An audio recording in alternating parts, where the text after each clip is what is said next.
I'm analyzing datwul's run of 9 minutes and 30 seconds. This was the first speedrun of Die in the Dungeon under 10 minutes ever. And datwul did it without area attack dice, which for speedrunning meta is currently considered very overpowered. The first thing to mention is his start is absolutely perfect. The first floor, he kills the fly in one turn and then is able to upgrade both his attack dice.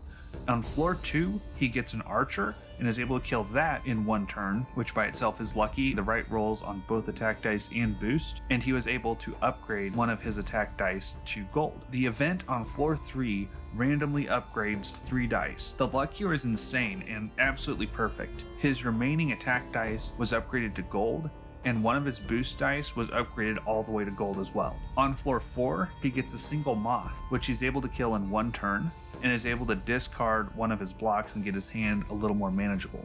The start itself is flawless. It's not exactly surprising. datwul only runs perfect starts. If the luck and the rolls are not on his side in the first few floors, he will restart the run.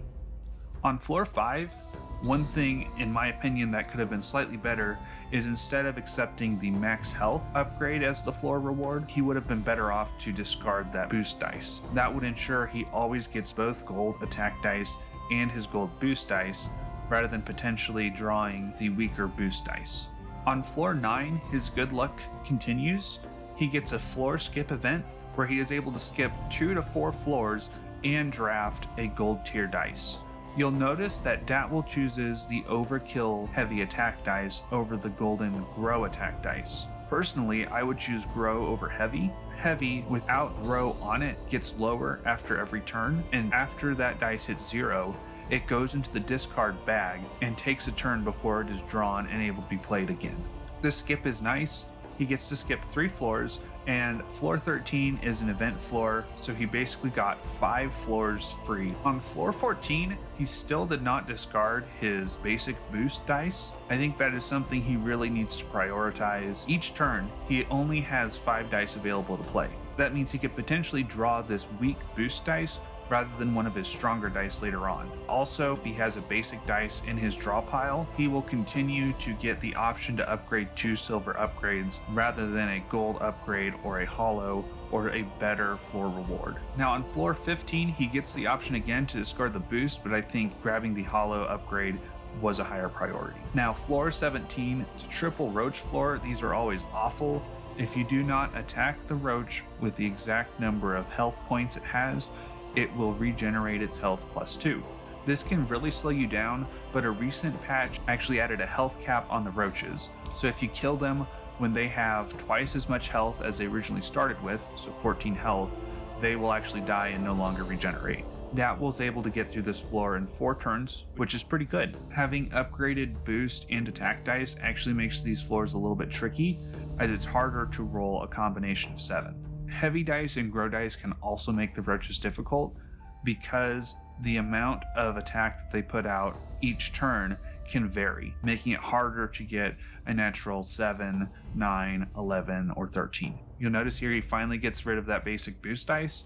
On the floors right before the Queen Bee fight, he makes his deck bigger and adds 2 more dice. He adds a silver grow heal die, which is an odd choice for me since he already has a maximum of 29 HP, which is pretty high. On floor 19, he drafts a silver hollow mirror, which hollow mirror dice are great, but they do continue to make his hand larger. Now, one thing to notice during the Queen Bee fight is he actually plays his glass heal dice while he's at full HP.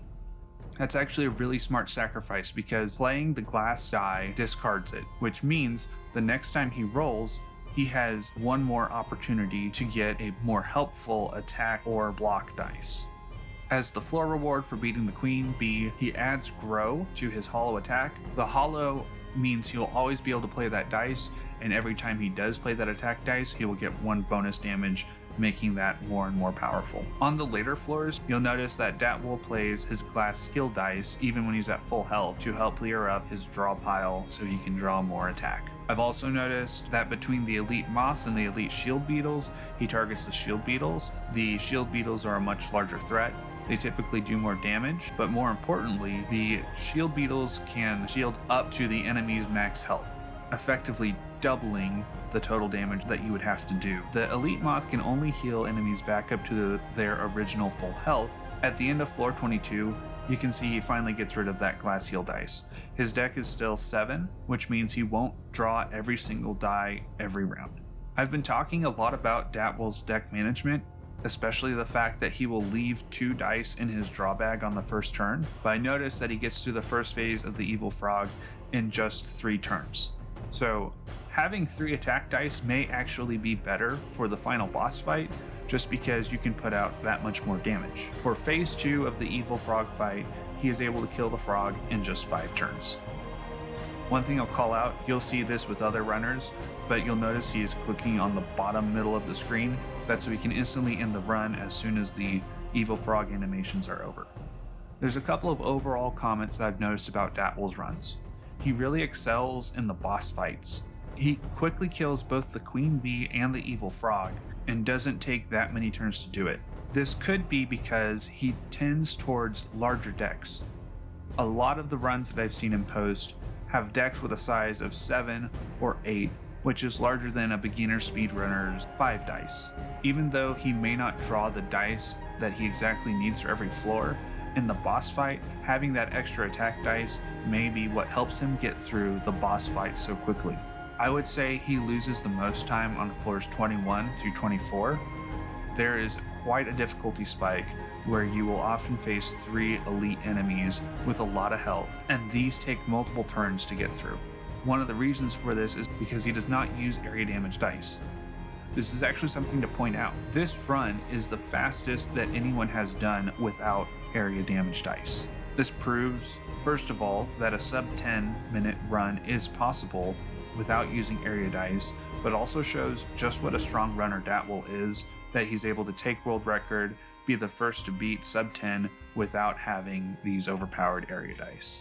I chatted with datwul to get his analysis on his own run. He mentioned a couple things. The first was that the later floor skip event was very beneficial for him. The floors after turn 10 are potentially a lot more difficult. You could get 3 enemies that take multiple turns to kill.